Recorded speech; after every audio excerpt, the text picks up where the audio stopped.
নদিয়ার বাদকুল্লা অঞ্চলে ছোট্ট গ্রাম চন্দনী, তার পাশ দিয়েই বয়ে চলেছে অঞ্জনা নদী। রবীন্দ্রনাথের কবিতায় গল্পে বারে বারে এসেছে এই নদীর নাম। অঞ্জনা নদী দিয়েই রবীন্দ্রনাথ একাধিকবার কলকাতা থেকে নদিয়ায় এসেছিলেন। সেই নদী আজ মৃতপ্রায়। নদীর বুকে জমেছে কচুরি পানার পাহাড়, দুই পাড়ে জবরদখল করে গড়ে উঠেছে বেআইনি বসতি। তাই অঞ্জনা আজ স্রোতহীন। অঞ্জনাকে আগের চেহারায় ফেরানো হোক দাবি এলাকাবাসীর। আমাদের নদীর সংস্কার হলে আমাদের এই নদীর তীরবর্তী যেসব গ্রামগুলো আছে তাদের সবাই উপকৃত হব। আমাদের অবশ্যই চাই আমরা যেন নদীটা সংস্কার হোক। দখল আগে হয়েছে, তারপরে সরকার থেকে 100 দিনের মাধ্যমে কাজের মাধ্যমে খানিকটা দখলমুক্ত হয়েছে। এখন শুধু বর্ষাকাল আসলেই জল হয়, তাছাড়া জল হয় না। আর জল হলে পরেও কচুরিপানায় ভরে যায় প্রচুর। খুবই খারাপ লাগছে। যদি এটাকে ভালোভাবে করা যায়, আবার নতুন করা যায়, তাহলে আরও বেশি। ইতিহাস বলছে চূর্ণী ও জলঙ্গির সংযোগ করতে কৃত্রিমভাবে এক খাল কেটেছিলেন কৃষ্ণনগরের রাজা কৃষ্ণচন্দ্র রায়। সেই খালই অঞ্জনা নদী নামে পরিচিত হয়ে ওঠে। এই নদীপথেই একসময় কৃষ্ণনগর থেকে বিভিন্ন পণ্য যেত নদিয়া জেলার বিভিন্ন প্রান্তে।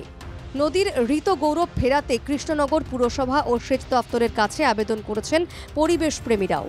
যে কৃষ্ণনগরের জলঙ্গি নদী থেকে শুরু হওয়ার পর থেকে অঞ্জনার অবস্থা খুবই খারাপ এবং কৃষ্ণনগর শহরে জলঙ্গি নদীর ওপর বাড়ি নির্মাণ হয়েছে, রাস্তা নির্মাণ হয়েছে এবং কোথাও অঞ্জনা নদী নালায় পরিণত হয়েছে। পৌঁছে দিতে চাই যে সরকার যদি উদ্যোগ গ্রহণ করে, তাহলে আমরা স্কুলের পক্ষ থেকে মাস্টারমশাইরা, আমাদের উঁচু ক্লাসের যারা ছাত্ররা, তারা কিন্তু স্বেচ্ছাশ্রম দিতে কিন্তু আমরা প্রস্তুত আছি। আমরা চাই এটা পূর্বের অবস্থায় পুরোটা না হলেও কিছুটা ফিরে আসুক। এলাকার মানুষের অভিযোগ, নির্বাচনের সময় সব রাজনৈতিক দলই অঞ্জনার সংস্কারের প্রতিশ্রুতি দেয়, কিন্তু ভোট মিটতেই বুদবুদের মতো মিলিয়ে যায় সেই প্রতিশ্রুতি। অঞ্জনার সংস্কার নিয়ে রাজ্য সরকারকে কাঠগড়ায় তুলেছেন রানাঘাটের বিজেপি সাংসদ।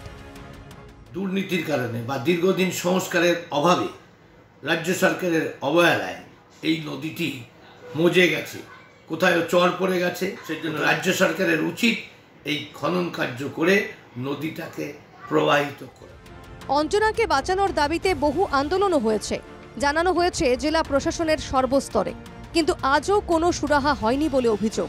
স্থানীয় মানুষের দাবি, অঞ্জনা কেবল একটি নদী নয়, এটি ইতিহাস, সাহিত্য ও সংস্কৃতির ধারক। কবির স্মৃতিকে ধরে রাখতে বাঁচানো হোক অঞ্জনাকে।